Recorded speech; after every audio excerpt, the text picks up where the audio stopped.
Welcome back to the Mail-In Podcast. It's a Wednesday afternoon in Austin, Texas. If you're hearing this, though, it's Thursday morning. Maybe it's Thursday afternoon where you are. I don't know. We're on the Mail-In Podcast.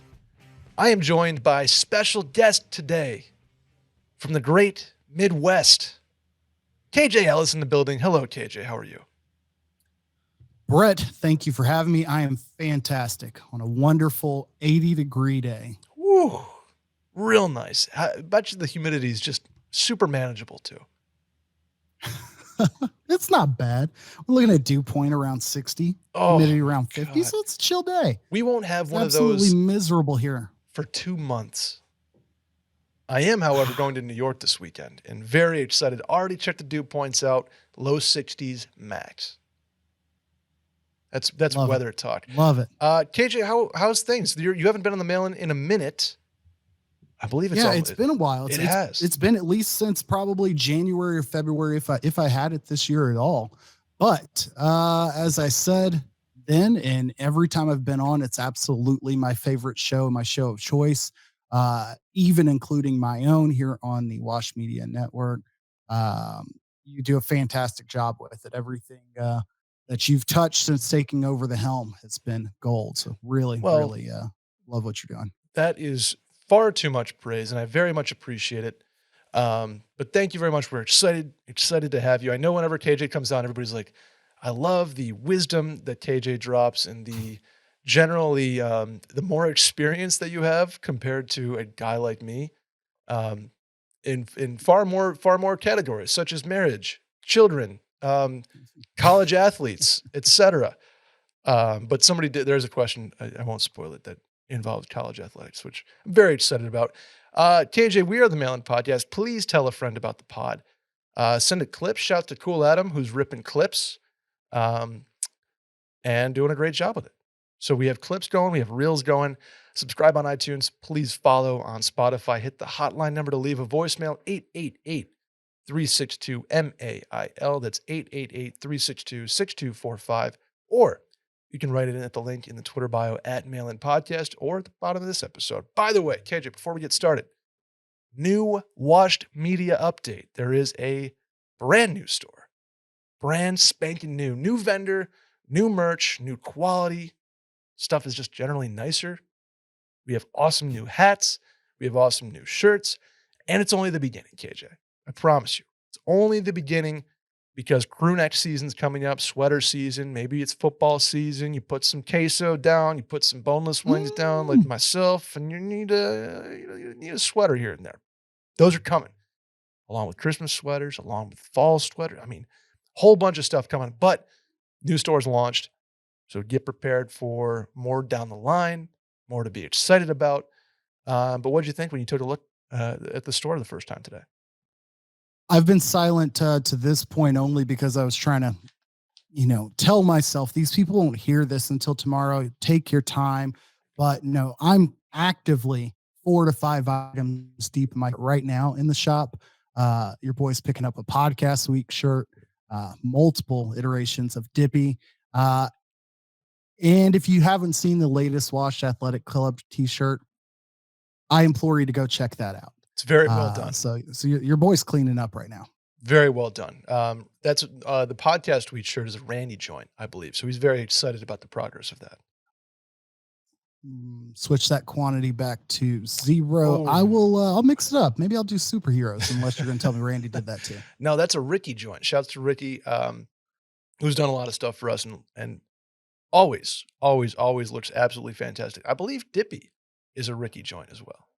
It is. He absolutely is. Ricky Prosper always comes through in the clutch. He also did the Meat Smokers Only logo. Wow. So shouts to that. Ricky's got his old paws on everything. He does a great job. That's Ricky's story, KJ.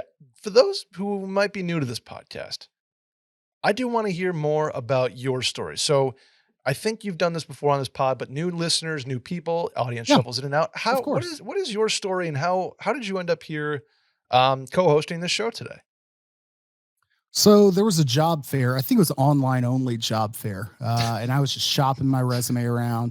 I was like, hey, Mendoza line or just above Mendoza line, podcaster, really looking for a new network. Now, I kid. I started doing podcasting back in 2016. I'm from the Dallas Fort Worth area. Dallas is home to a very popular sports radio station, of which I had very little to do with that at all, with the exception of like selling ads on occasion for them. But through my, proximity to that, I'm close with other people in the podcast world in that area. We put together a network of our own called Blowout Podcast Network, which is really not in existence. So it's not like I'm, pushing competitors or anything like that. With some of the funniest, best friends that I have, and they've gone on to do great things. One hosts like a midday radio show, and others like directing all media decisions for a major sports team and all kind of other great things. I, on the other hand, continued my 9 to 5 and was like, "Hey, I kind of like this podcasting bit. Let's see if I can, stretch my legs a little bit." Through that network, David is, and I am as well, a listener of one of the other podcasts. He and I connected. And when the talk of doing a sports podcast came up, I was absolutely terrified and intimidated of the thought of having to do something that people are so passionate about when it comes to sports. I'd done a history podcast, a nostalgia podcast, general pop culture podcast. But when it comes to sports, people have nonsensical, passions that just piss people off regardless of what you say.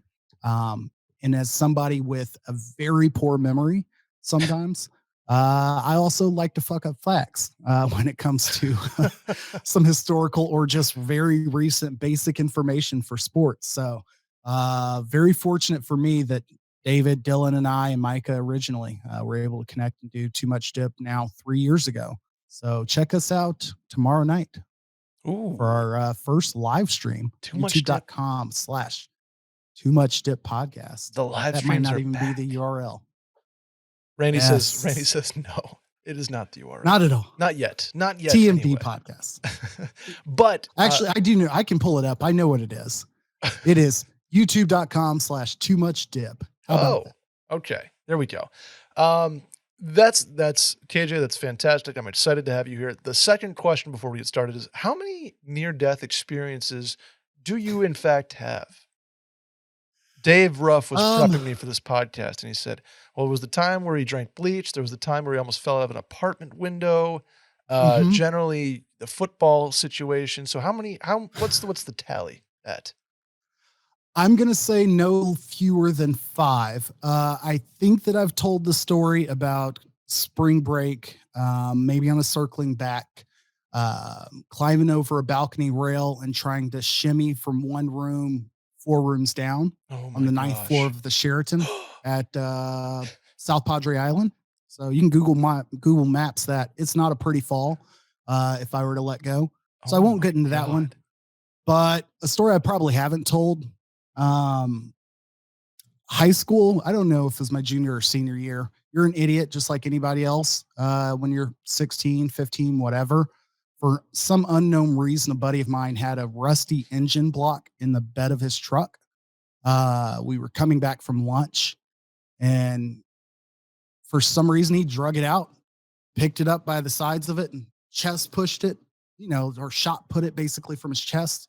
It went about 3 feet. So I'm like, well, I can do better than that. And I go and squat over it and heave it up, throw it, and it goes 4 or 5 feet. Damn proud of myself. As I was wanting to do, I was probably wearing like some camo cargo shorts or something real badass in 2002.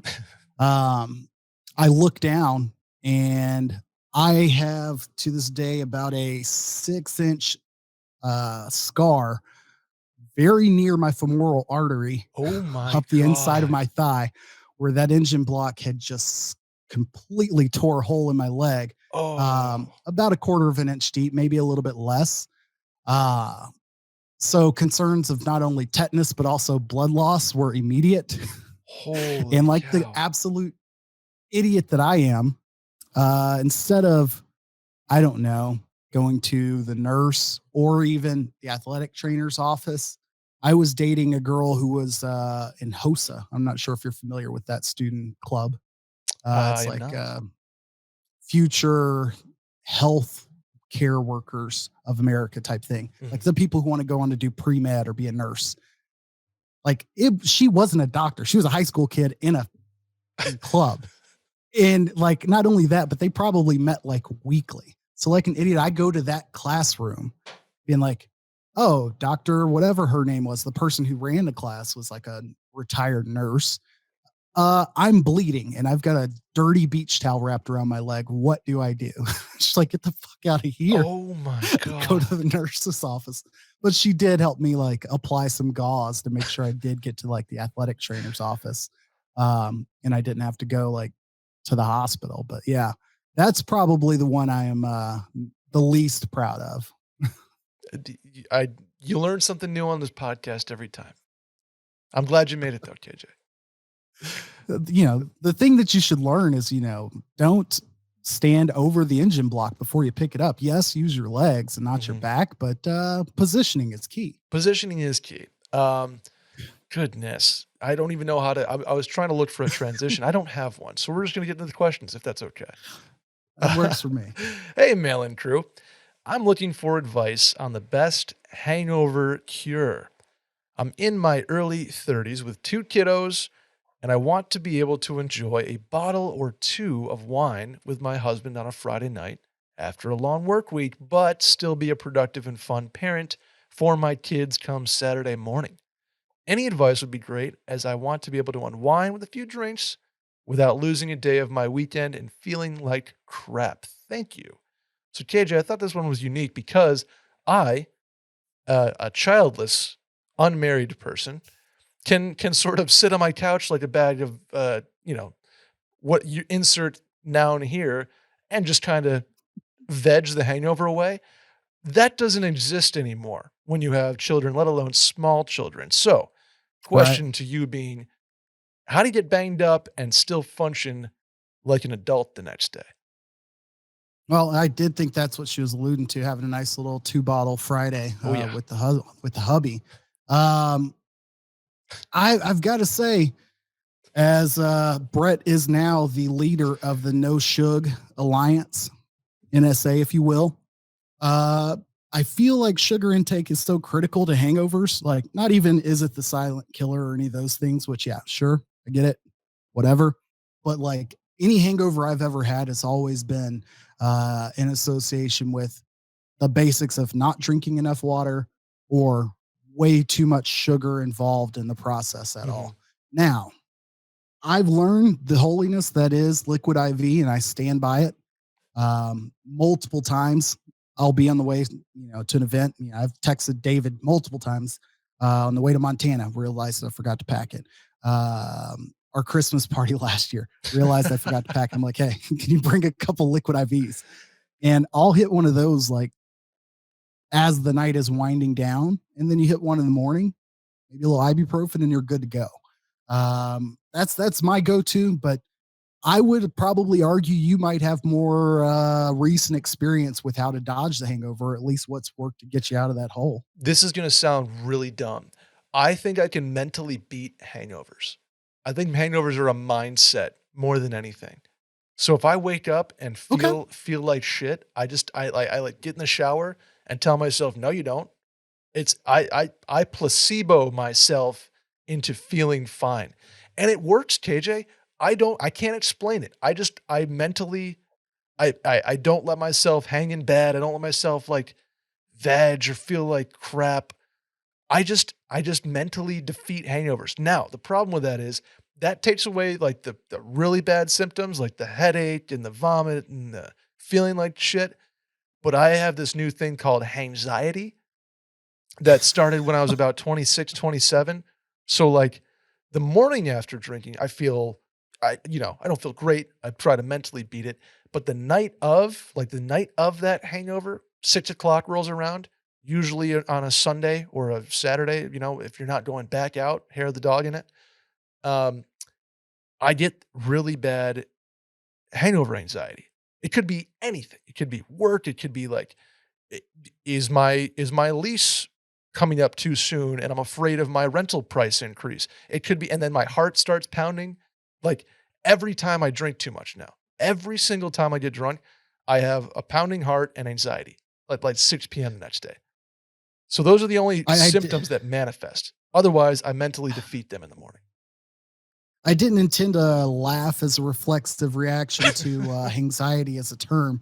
I was just imagining like what the intro to the straight to Paramount Plus like digital short television show titled Anxiety, like what that's going to sound like This and or like summer, what the intro looks like. Exactly.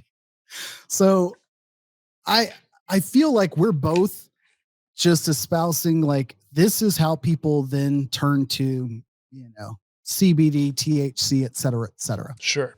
Whether it's to just not have to deal with the hangover at all, or if it's to help ease some of that anxiety on the back end of the experience. I've always said that's not my bag, so to speak. But I respect those who've been able to balance things out in that manner. I don't know if there's at this point, there would be a medically, um, like a literal medical option as far as hangovers go. I think the only sort of FDA approved that can cure a hangover is time. If I if I'm Right. correct, like it's all about your liver breaking down alcohol. It really like you can sort of mask symptoms, which liquid IV does a great job. Ibuprofen or that kind of route also works. My buddy swears by jumping in the ocean as a hangover Okay. cure. Generally, I think like shocking your body into something different, whether it's a cold plunge or a sauna or a hit workout in the morning that you throw your guts out, like that kind of stuff is always an option for hangovers.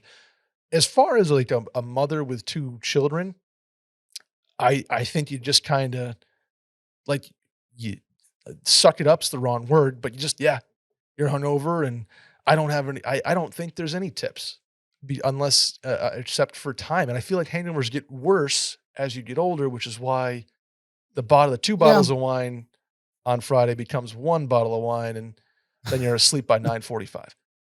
I don't think you have to tap out entirely. Now, I can't say that I've got the magic to this. I've got 2 children. One is 2, one is 4 months old. So like I know this exact scenario quite well. And it's incredibly impactful on like the amount of times that I consume alcohol. Maybe not on the amount when I do, but still. Um, I think you hit the nail on the head when you said that you've got tiger's blood and you can just blink and you don't have a hangover anymore. Mhm. Maybe not that simple, but I would say that if I have 2 children, the worst thing that I could do the next day is to try to turn it into a lazy Disney Plus day. And the best thing I probably could do is say, we're getting up, we're going out, not necessarily just to go get food, but like we're actively going somewhere. You know, Yeah. it's a 9 a.m. park day. And getting up and forcing yourself to get over that first hurdle. Yeah, you might end up partaking in their afternoon nap with them. But I also imagine you're not going to feel guilty if they actually took a Saturday nap. So, you know, plan your day a little bit earlier than you think you would if you want to try to make Friday night fun happen. If you wanna make Saturday morning fun happen, or any morning for that matter, you gotta throw in some athletic greens in your routine, KJ. Professional. I am all about AG1. I started taking it. They sent us a bunch of packages. It was like, "Oh, cool. Supplements." I'm on my smoothie grind lately, and have been for a long time, but I never knew how much I was missing out on by just doing kale and bananas and etcetera. Athletic Greens is giving me 75 high-quality vitamins, minerals, whole food source superfoods, probiotics, and adaptogens in my smoothie, along with said fruits, of which many are frozen. Biggest thing for me with AG1, as I too am a big fan. Not only do I love the product, I also love the like metal tin package that they sent for their Oh, bulk scooping product. very You just feel kind of refined. sort of an ASMR kind of like situation too going on. So what is the stuff? Like I said, But 75 high quality vitamins, minerals, whole food source, superfoods, etc.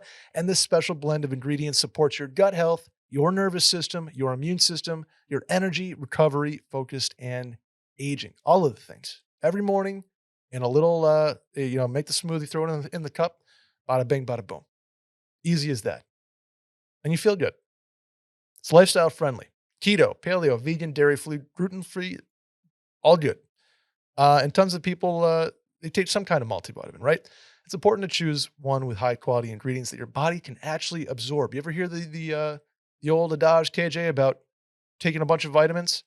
Just really expensive pee. Not with AG1. Not with Athletic Greens. Your body can actually absorb this stuff. So, right now, it's time to reclaim your health and arm your immune system with convenient daily nutrition. It's just one scoop in a cup of water every single day. That is it. No need for a million different pills and supplements to look out for your health. To make it easy, Athletic Greens is going to give you a free 1-year supply of immune supporting vitamin D and 5 free travel packs with your first purchase. All you have to do is visit athleticgreens.com/mailin. Again, that is athleticgreens.com/mailin to take ownership over your health and pick up the ultimate in daily nutritional insurance. How about a voicemail, KJ? All right. So I'm a pretty level-headed guy, but accident on I-35 that got lanes shut down, and some fucking multiple douchebags are speeding to the front of what is clearly a line to merge into the right lane, and some fucking asshole right behind me speeds up to the front of the line and then causes another fucking accident by pulling out in front of someone who clearly did not give him enough room to pull in due to his dickhead behaviors. And like I said, I'm a pretty level-headed guy, but I want to get out of my car and fucking strangle that guy right now. So my question is, what are the most strangleable road offenses? Thank you guys. Bye. I should have issued a strong language warning, but there is a part 2, KJ. Yeah, I just called about strangleable driving offenses, and it just fucking happened again. No accident, but this time it's a fucking commercial truck driver. A commercially licensed driver. What the fuck is wrong with people in Austin? You could go many ways with that question. But, KJ, most strangleable driving offenses. Are you much of a road rage kind of guy? On a scale of 1 to 10, I'd probably put myself at about a 5.5. I'm not the worst. I certainly will have a verbal reaction. Nothing to the degree where, I'll name my favorite races or anything like that. But maybe, you'll get a lot of what the F's are you doing? A lot of open hand roast hands by me.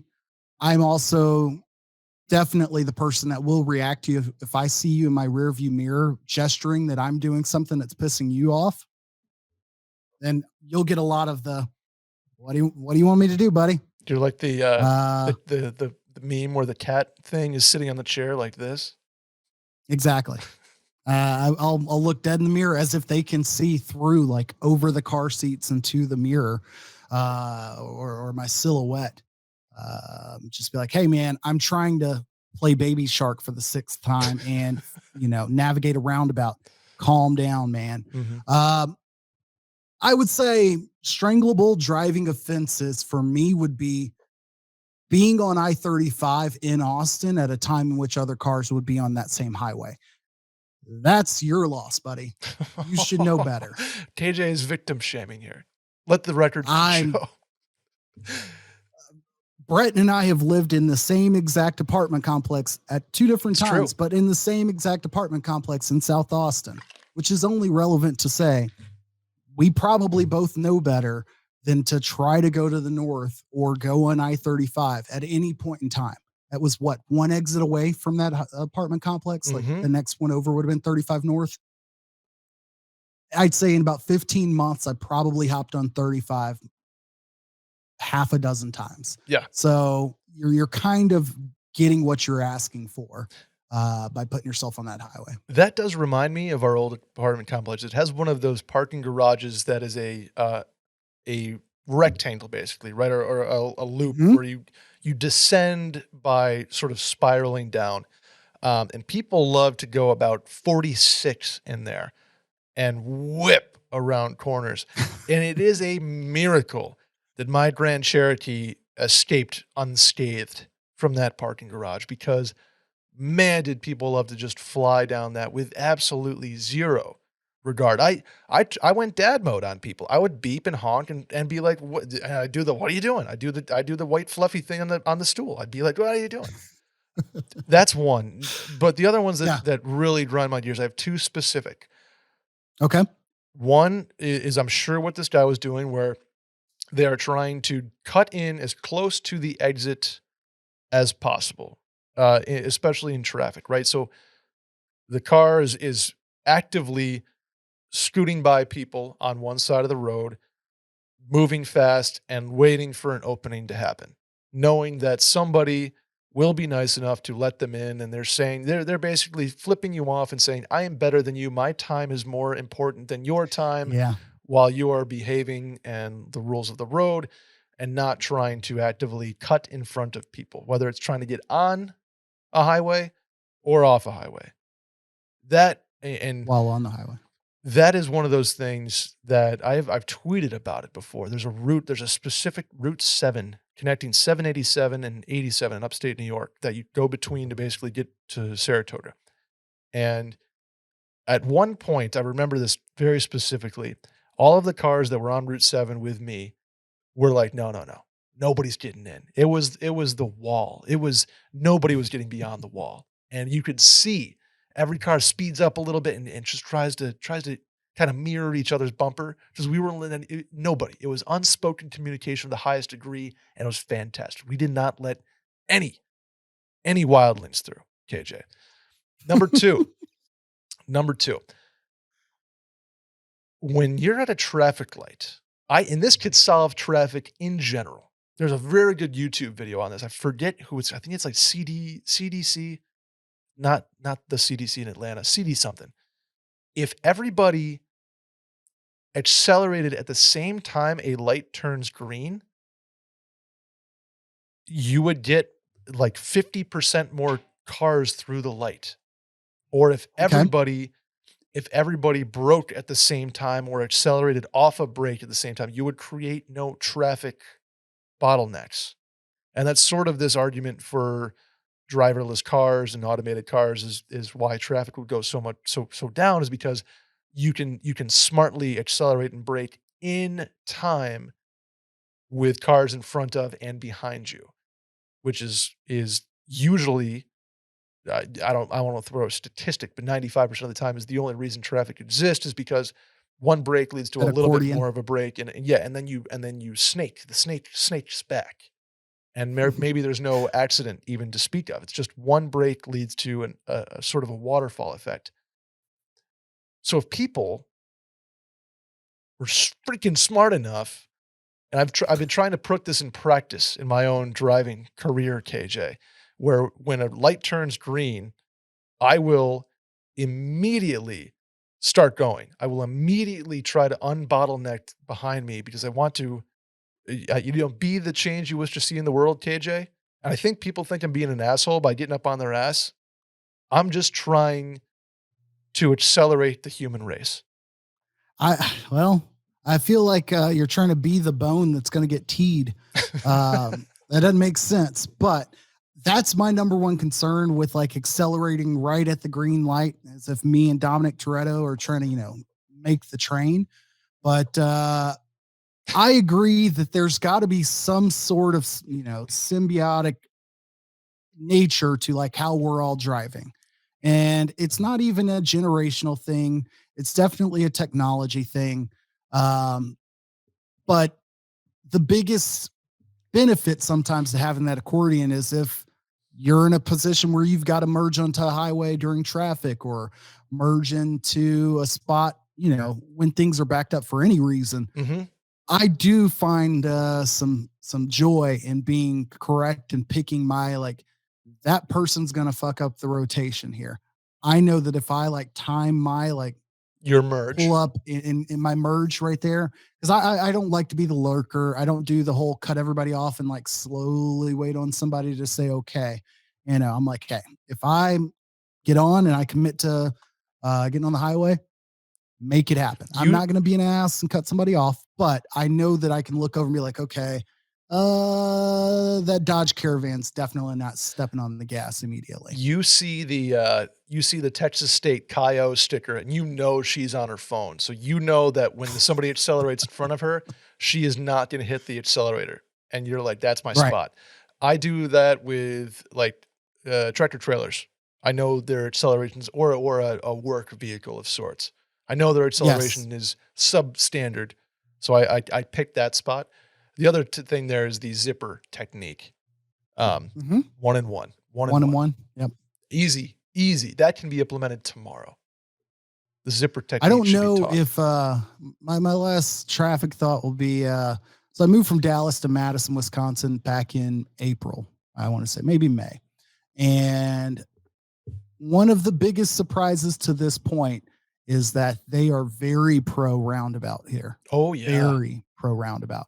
I don't know if this is a winter climate thing. I've traveled through the Midwest for years and just never paid attention to it that closely.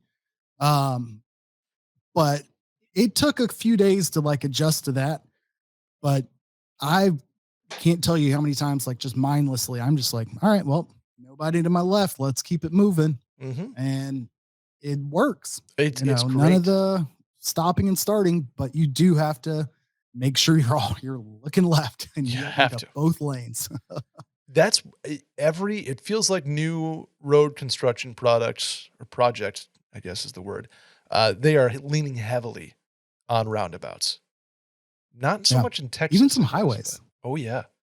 Really interesting stuff. Last thing before we move on, this is not traffic related, it's sort of traffic related. Maybe, you know what? We'll save it for another podcast. It involves the boarding process of planes. Open 2 boarding doors. I'll save that. I'll save that for my shower thoughts. How about that? Perfect. Since you're Mr. Traveling Man. Hey, Brett and KJ. Great to have you as a guest on the pod this week. I assume that's you, KJ. Perfect timing because I'm about to have my second kid. There's a lot of talk about what to do before you have the first, and I feel like I've handled that pretty well. But for number 2, it's kind of like, hey, you're on your own. Any tips or unexpected things you've found that are different from round 1? Thank you. First off, allow me to be the first to say congratulations. Not only on baby number 2, but feeling settled and confident in your parenthood of the first. That is an accomplishment in and of itself. I would say I definitely went through the same feeling. We kept some of the same baby books around and we utilized a, non-spawn, but a parenting course when it came to like sleep training and feeding schedules and things like that called Moms on Call. It's a couple like pediatric nurses out of Georgia who put together like their own, here's our guidebook to raising a kid. And as far as like the whole cliche of they don't make an instruction booklet for kids, like this is as close as you'll ever get. And it was tremendous. There's no PDF out there. No. Exactly. And there is now, I guess I would say, having our son in July 2020, prime pandy, the whole concept of it takes a village, like we didn't have that luxury. So we had to rely on those resources. And when we had our daughter this April, it was very strange going, there's some books like What to Expect When You're Having Another, like there are some things out there, but a lot of them are like all structured around like preparing your current child for having a second child. Sure. And not a lot of them are preparing yourself mentally for like, you're no longer working in shifts. You're always on. You're not worried about like keeping score and who does what anymore. It's just like, all right, we're going to battle. We've got, you're clocking in, you're getting the kids, and it's time to go to work. Basically every single night from about 4:30 to 6 or 7:30, and it's tremendous. But with the first kid, it's like, okay, this partner's watching the baby. I can get this done. Okay, I'm watching the baby. They're getting a workout in. Like you're giving each other breaks. You don't have that luxury anymore. You've got to like just naturally work as a team. So I would say the biggest thing for number 2 is have your teamwork concept, worked out. If you're better working on separate projects separately, plan out your, care schedule that way. If you work better together on all things, keep that in mind when you're trying to sort out like who's getting kids ready / who's getting food ready, those kind of things. That's what was biggest for me and my wife. And I think we realized very early on that like we're both pretty type A in a lot of ways. So we get so much more done if I'm knocking out this task, she's knocking out that task. We'll meet at the finish line. Yeah, and as a man with absolutely zero experience in this topic, let me try to provide a little optimism, and please tell me if I'm wrong. You have like with number 2, I feel like you have a little tape to study, right? You have some game tape. You have like maybe you bought 11 things for baby number 1 Yeah. and you used like 4 of them consistently and definitely could have saved on the other 7. And maybe you had things you think you need that you're like, "Oh, I gotta get this round too." I feel like you're more prepared from like a supplies standpoint as well. Like, I know this works. Definitely. I know this baby monitor. I know this time feeding kind of thing. I know that if his or her cough sounds like this, I don't need to take them to the ER. It's just kind of like that's what babies do. You learn Mhm. screams and cries and stuff like that. So I feel like there's some degree of, hey, I'm watching film on this, and I kind of know the ins and outs here. Absolutely. And I would say the strange thing about that is you're absolutely correct when it comes to like the what do I need to get through this from a supply standpoint. Strangely enough, it is like, if we want to use the tape analogy, you're recording over the same tape the second time around. So like there's so much shit that you absolutely like your brain just forgot because you were in battle mode for the first like 18 weeks, like Shell shocked. swaddling and how to hold a bottle for, the early ages. Like it's tremendous having like Google Photos or, whatever you use for your photo storage, but like being able to scroll back in your photo album to the same months for child number 2, because it's very hard to be like, okay, what am I like? Are they supposed to be sitting up by now? And you're not concerned, but you're like, wait, where are we at? How far along are we in this process? You go back and look at it and like, oh, this kid who's literally screaming and standing up, peeing on my counter right now. Oh, he also couldn't hold his own head up at, this age. Yeah. Like, yeah, it's weird how much you also forget when it comes like the biological stuff. Oh my gosh, the holding the head. We had it drilled into us in home ec class in 8th grade that if you let the head drop an inch, that poor thing is developmentally stunted for the rest of its life. It was like if you let the head drop, you're toast. Everything's over at that point. I've since learned that that doesn't exactly work like that. But No, they still survive. keep the head They supported.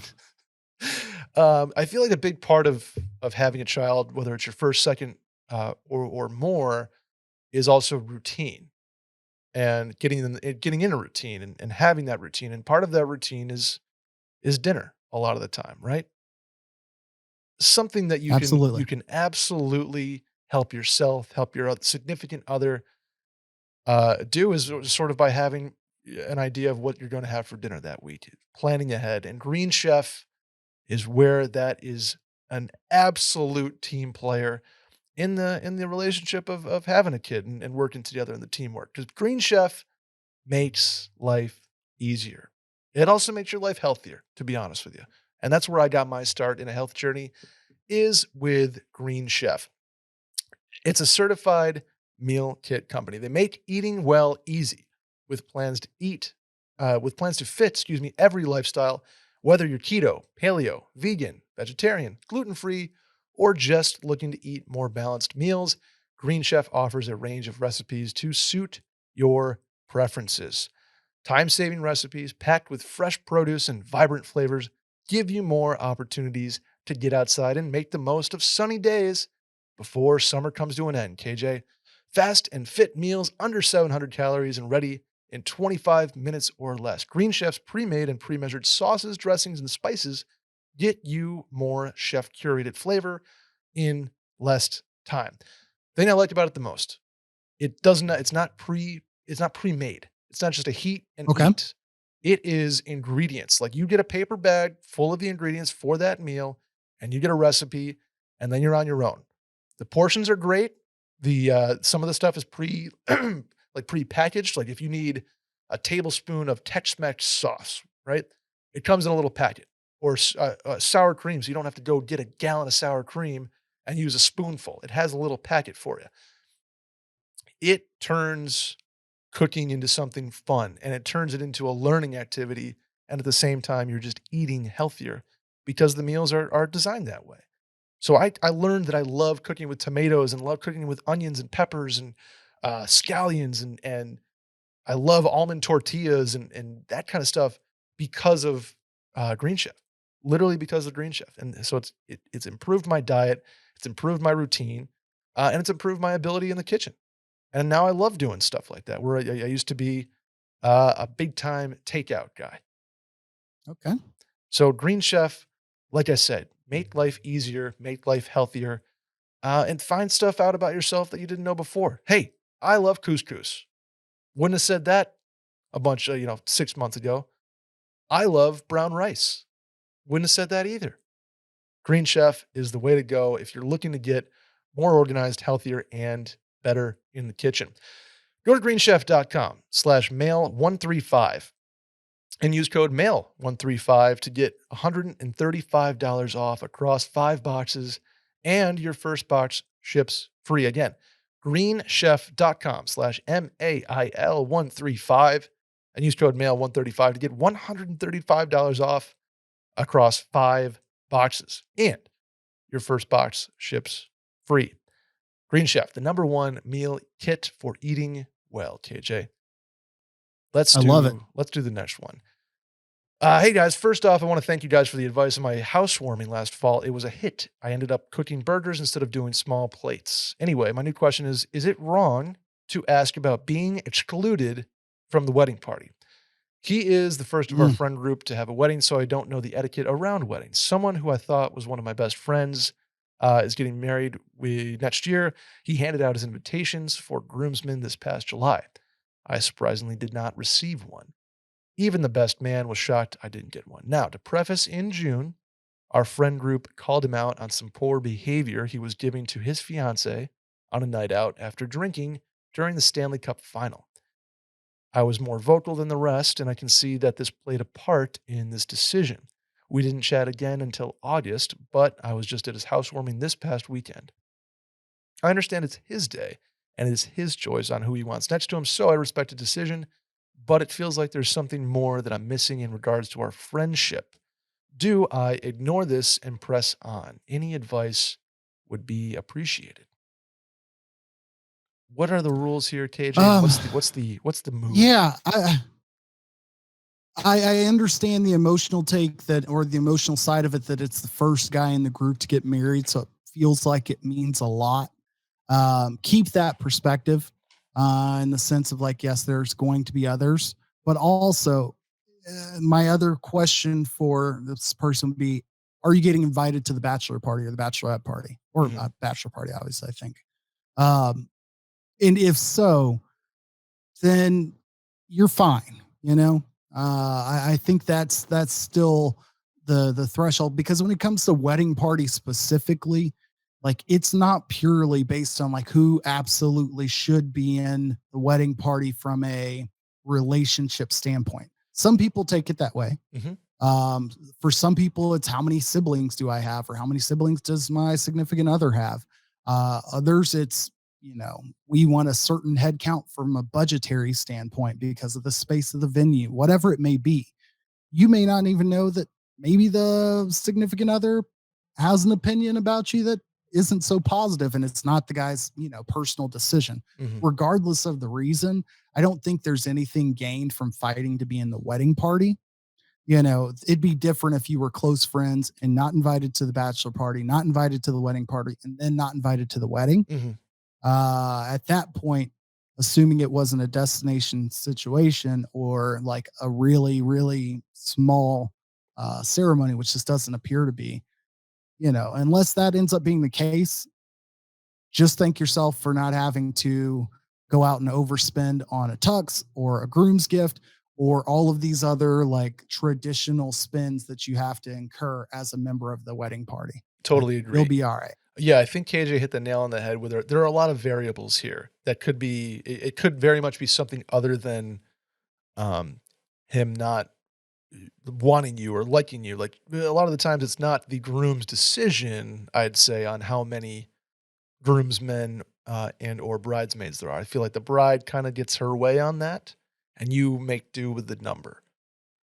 I'm Mhm. sure there's obviously instances where that's not the case, but in my experience, that's sort of how it works. So it could be a numbers thing. It could be, like KJ said, a budget thing. It could be, hey, we're just doing the best man and siblings or something like that. So I wouldn't get too caught up in the wedding party part of this. I would if you're all of a sudden not invited to the bachelor party, and like KJ said, then you're not getting the wedding invite. Then maybe we have a little talk. Like, hey, man, I don't think one night should ruin years of friendship, nor should it ruin it going forward because at that point you can't really come back from that. Like, hey, we see each other all the time. I did Yeah. your housewarming and I thought I was going to be in your wedding party. Now I'm not even getting the wedding invite. Maybe that's the time to have some sort of conversation. I might even recommend the angle of saying, you can even address this from a positive standpoint.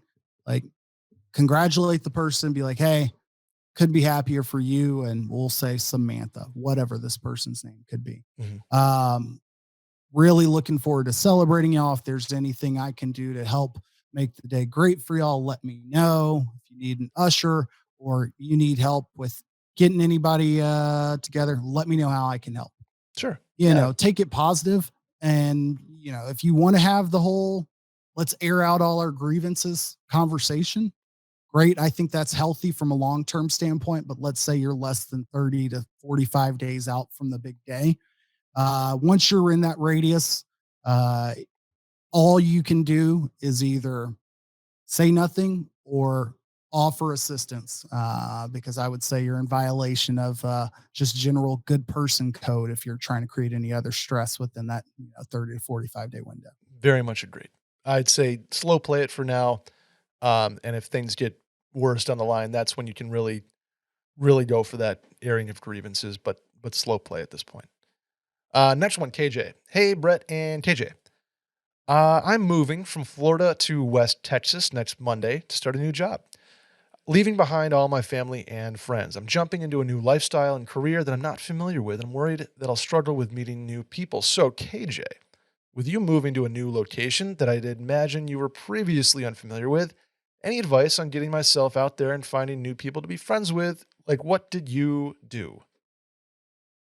I will kind of draw my experience of moving from Dallas to Austin. Well, I did have some friends that were already there. I wasn't necessarily reliant on them because they all lived like in Lakeway or like none of them were very close. And I Sure. was single and the rest of them were, coupled up. Um, it sounds like it's pretty close to the move date, so you probably can't affect it too much.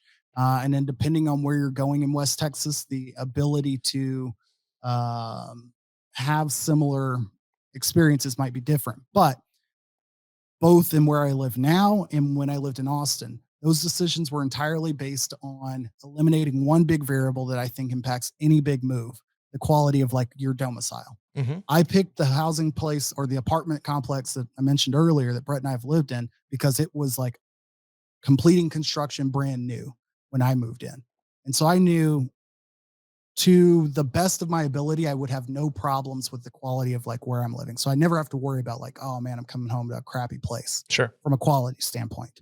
Now, we did have some unfortunate like incidents of people dying in that complex, but Yeah. that's We another had one of day. those too. Uh, but And then when I moved where I live now, same story, new neighborhood, brand new subdevelopment. And it played a huge role in one big thing beyond the quality of where I lived. All of my neighbors were also new.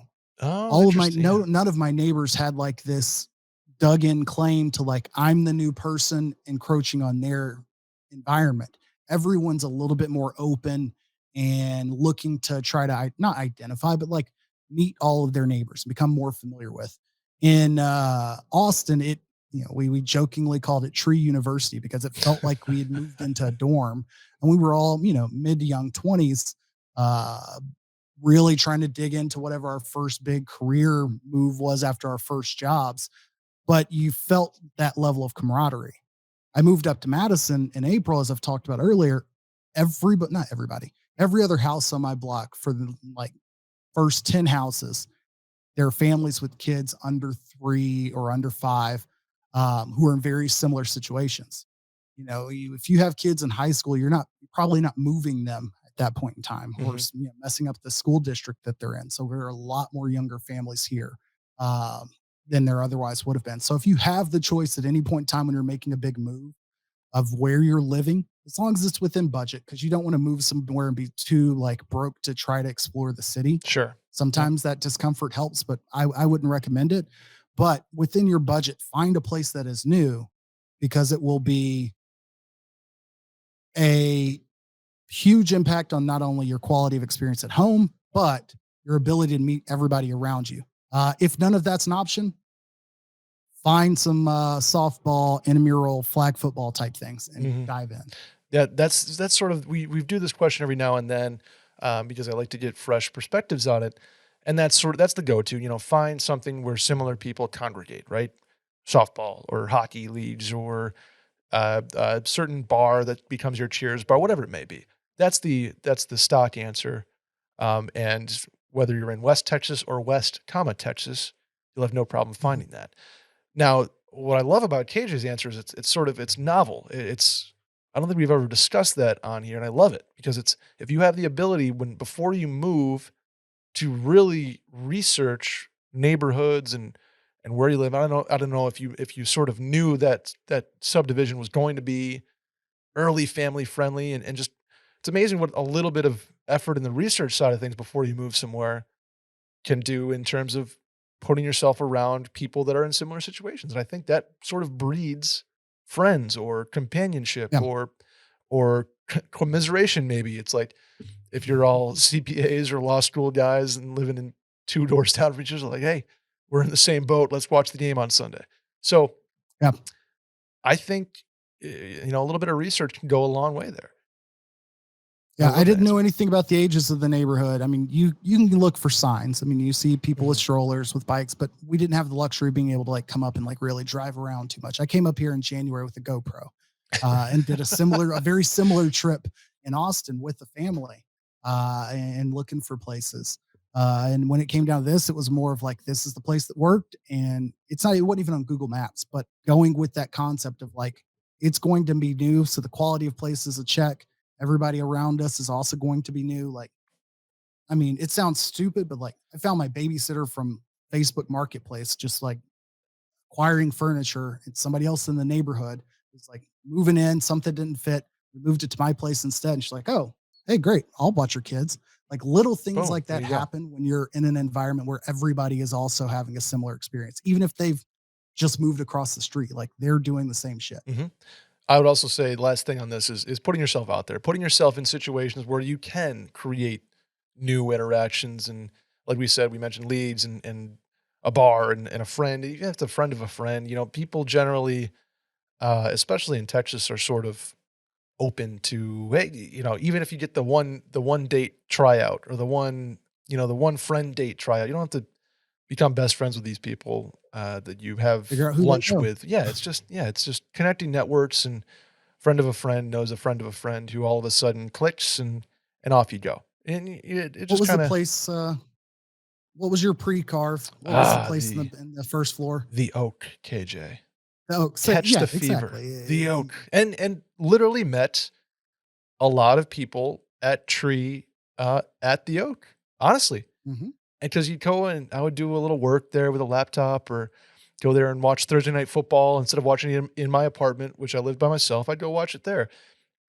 Made friends with the bartender, Savannah, who now worked on Rainy, and then you go out and get a free drink there. Then made friends with my neighbor Connor and Ryan, and they were 23 and 24, and I was 26. And all of a sudden we see each other at the pool and we have a couple vizies after. It's like it really is amazing how quickly things can develop from a networking and friend standpoint.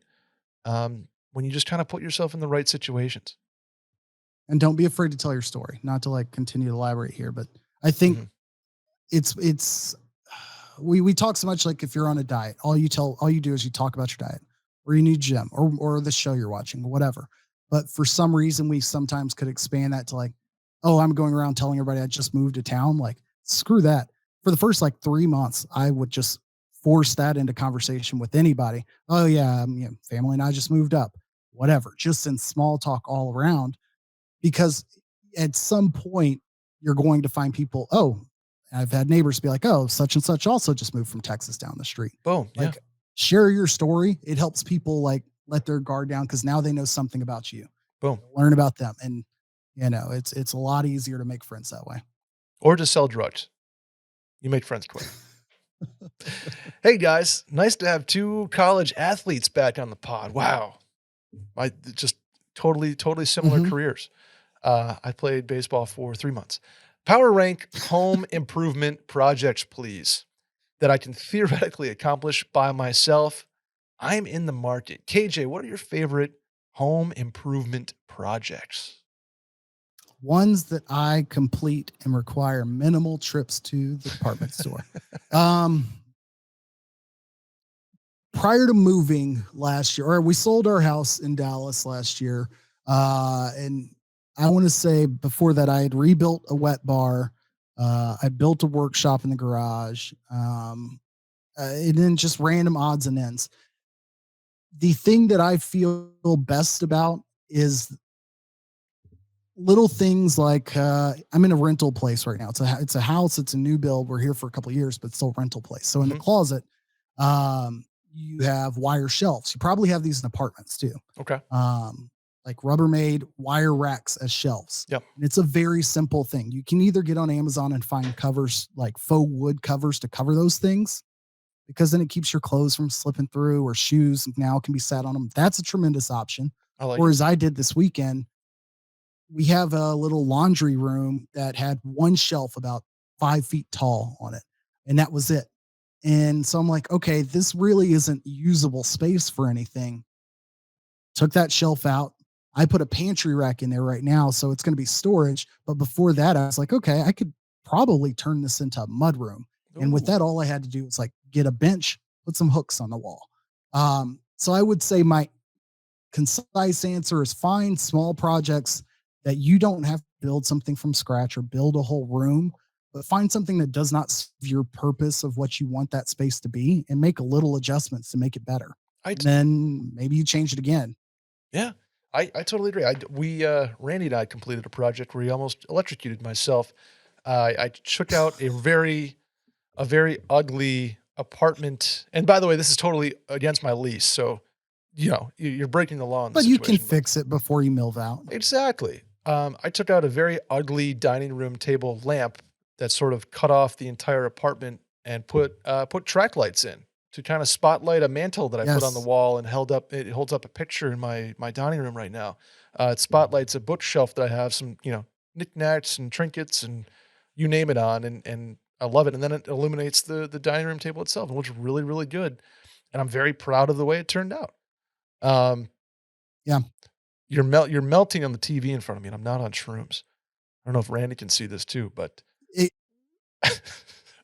I don't know if yeah. we're equally I, melting, but we can audio only this part of it. But I think you're totally right. There's small things you can do that make yourself or make the space feel more productive. Like you mentioned, building a wet bar, even building a bar cart or building something to mhm, separate rooms that maybe you're in an apartment, you don't have a ton of space, and it could be a thing you do like behind a couch or a certain runner. This is more design and whatnot, but I think there's little things like you mentioned, turning a laundry room into more of a mud room, putting together like I love. I have a bench now that I have by my entryway that sort of becomes like a shoe tying spot, but it also serves as sort of a mhm. shoe rack, and then the coat rack is above. So there's little things you can do there. Then, if I was gonna do large things, I love when you knock out remember the 90s, 80s, 2000s construction? People love to to cut off the kitchen and living room and dining room by like walls. There's walls everywhere. Yep. Anytime I see a renovation project where they're cutting out walls to make bigger interior spaces, I'm like, I'm all for it. I want to be that guy, Ty Pennington. I was gonna say Chad Pennington. I want to be Ty Pennington throwing sledgehammers through non-load bearing walls and cutting them out. I love that. Or putting fireplaces in. Give me that. In terms of major I'll home opt out on the renovations. fireplace. What would you say is your least favorite, like, I guess home improvement project task would be caulking and or grouting, like anything where it requires some level of precision to not F up the entire job. Yeah. Like you can lay tile and it look great. And then you go back and you're just covering it with grout and you forget to wipe some or allow it to dry too quickly, or maybe you didn't space it correctly in one spot, and you will see that imperfection for the rest of its existence. So grouting and caulking, those are my, like, I just don't have that precision dexterity. I can't do that well. For me, it's creating any sort of a landscape architecture item. I can't stand when you don't have the right number of bricks to lay, or you're trying to put in a ceramic element to the side of your driveway, or rocks. Like for me, oh my God, my parents loved the idea of like river rock in our backyard. Mhm. And it turned out looking so sick when it was done. But I was the asshole with the wheelbarrow and putting these fucking 90-pound rocks in this thing, and just the manual and like the amount of times I pinched my stupid fucking fingers in the side of the wheelbarrow trying to drop the rock in Uh-huh. and get my hands out before it absolutely shatters my pinky. Oh my God, it turned out really cool. But man, any sort of customizing Mother Nature to your liking with large rocks. You know what? It wasn't meant to be that way. I'm like, Dad, let it be natural. Let's just have a lawn. No, no, Shout no. We have to have a river fucking rock feature that I'm in charge of somehow. Sorry, that is shout out to Juliet Blue. We've got a landscape designer, I believe, or architecture. Like, I don't know. She's got some sort of master's or doctorate in like landscape design or something crazy. Don't get me So, wrong. They end up looking incredible. And you never have to done mulch right. again. And you never have to mulch again. Which did you ever grow up and they dump a like 3 or 4 cubic yards of mulch in your driveway on a tarp, and then mom and dad would be like, "All right, Brett, we'll see you in 4 hours." And I'm like, "Me? Back to the fucking wheelbarrow that I just broke my index finger on, mulching." And I never understood the purpose of mulch. I'm just like, there's still mulch there. It looks the same as last year. Yeah. But it's got to be fresh. It's got to be boom. And then that smell that sticks in your lungs and hands for the next week. Can you tell I like What are your living shower I thoughts? like living in an apartment for the time being. My shower thought, I'll stay fired up, KJ. I love it. I've had a couple weekends in a row. Wedding weekend, I've had bachelor party weekend. I'm going back to a wedding tomorrow. And I just want to talk about board and planes for a second. Just want to talk about board and planes. I Now, forgot about this. I'm glad you came back to it. there's something to be said about the like I actively lose faith in humanity because of what I see boarding planes. They call it gate lice. It's just the mass chaos that kind of and don't get me wrong, I don't like Southwest either. I still don't like Yeah, that that's system. the worst. But the way that people just kind of crowd the gate, then I'm like, you're not an active military, sir. Or like, I don't believe you. And then you get on the plane first, or if you need help boarding, you may board now. And then like just 24-year-old walks in, and I'm like, you have a Fordham sweatshirt on. You're fine. You're fine. Board in zone cabin 6, like your boarding pass says. The rules, there's no rules. Gate lice just absolutely crowd. And then like it doesn't make sense boarding the plane front to back. It just doesn't make sense because you actively stop to put your luggage up there, and carry-ons are ridiculous these days. I was again, I was trying to be the change I wish to see in the world. I was anti carry-on bag that barely fits. I was like, no, I'm not gonna be that guy. I'm gonna have the duffel bag for anything. And if it's bigger, I'll throw it in a big bag and check it. But no, I gave up. I actively gave up. I'm like, you know what? If you can't beat them, fucking join them and get an away luggage case, non-spawn, that doesn't fit. And I walked through the airport with my big ass luggage case, inconveniencing everybody that walks by, inconveniencing the poor flight attendants that have to wiggle and jiggle my bag and barely make it fit. And it's just it's just sad, KJ, because I don't know what to do. I don't know if boarding back to front works because you're still stopping. So I don't know if the fact that we don't have a solution for this in this day and age to board a plane correctly. Okay. Just why? I don't know. 2 recommendations here. Yeah. That I think could solve this. One, I think we need to blame some on airport design. It is infuriating that a lot of terminals outside of like D at DFW, which is oddly specific, I know, but a lot of terminals have the layout where you've got just a straight corridor and gates only on one side, or like ORD, they're on both sides, but they'll be double stacked. Mm-hmm. And then the boarding area is always in a congested space. I get it. You know, you're designing for the airplanes and the runways, not so much for the experience inside. But what it causes is if you've got 150 people, there's no order that people could, like, if everyone agreed Southwest style to single file line up and they absolutely all did it, like you would be filling up the entire terminal waiting in line. Mm-hmm. So like that doesn't even make sense, even if you went in like completely synchronized in one line. My recommendation would be if whenever I'm checking in, I wouldn't be opposed to opting in or having an airline say, hey, we've got a couple more questions when you check in. Such as airlines know if you're traveling with a child.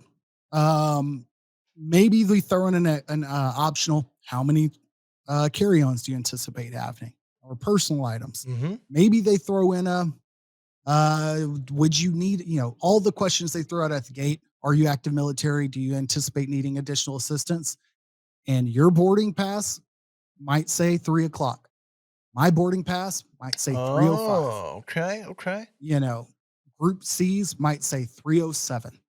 I like that. Not only do I know, like, yes, group numbers are there, but my mental time of arrival, whatever mental game I want to play, like, I'm not even supposed to be there for another 5 minutes. I like that. And they can't leave without me. If they're done boarding at 3:05, but my board time is 3:10, yes, that's going to be an inconvenience. But if I'm there, great. If I'm not, it cuts both ways. But everyone's boarding arrival time could be staggered, even if only by a couple minutes, based on some of those things, your group and any of those additional preferences. So I like it. That'd be my solve. Here's my solve. One of two. One, which one would never happen, you board by individual seat. So it's like, okay, row 18, you're up next, because you can create the flow correctly. Not just zones, literal rows. Won't happen. Number two, when you get to the gate, just, dad time, you like to get there a couple hours early or an hour early, and your plane is there, that your bags, if you have carry-ons, can be stowed by airport personnel ahead of boarding. You know what I mean? So you can basically, yeah. It's sort of like gate checking your bag, but instead of going to the cargo belly of the plane, somebody is actively saying, okay, your seat or row 18, I will store your carry-on maybe while the crew is cleaning or the pilots are kind of setting their flight plan up. Your bag can be pre-boarded. And then you are not responsible for stowing it yourself when you get on the plane. You can check to make sure it's there, but you don't have the act of stopping in the aisle. You can kind of just get in, get out, and be tactical. I love that idea. And I think I'm going to try to say this without sounding too haughty. So Icelandic Air flying out of Keflavik in Iceland, right? No, keep name dropping Icelandic. I love it. Yeah, I just, I'm trying to figure out like what would be the most like known one. But out of their airport, out of Keflavik, I recall seeing luggage like lined up at the gate to board the plane. Mhm. But I don't know if it was just that you don't have a gate, or not a gate, but there wasn't a ticket checked luggage space. Like that all occurred at the gate. Something happened where luggage was all lined up and they were taking it onto the plane. But I think it's no different than they set up that Southwest Tower situation. Maybe put a little divider so people can have, visibility of their bag while it's right there and we're waiting on everything to happen. I can see my bag. Nobody's over there messing with it, but it's lined up by my space, just like a Southwest airline lineup thing is. Because while that's good in theory for Southwest, we all know those fucking stanchions are too close together. Way too close. Way too close together. So I like it. but tremendous idea. I think we put some good solves out there. Before we get out, KJ, do you have any shower thoughts? I think we'll just stick with the travel recommendations. We just solved, half of the holiday headaches that people are going to have if airlines would just listen to us. So, Delta, American, holler at your boy. The last thing will be, what am I going to bring to Friendsgiving? Dun-dun-ts. That'll do it Ooh, for the Mail-In Podcast, KJ. Are you excited for fall in Wisconsin? I am elated. We talked a little bit about apple cider donut season in the group text. And I have no shame about saying, yeah, I'm all in on trying that. I've never had it. I got like a spam email from like Carter's. Your boy's going to go overboard on 6-month-old in Halloween costumes and 2-year-old in Halloween costume. So I'm diving in to the fall season because I will embrace it because I know what's lying ahead. There you go. Winter's coming.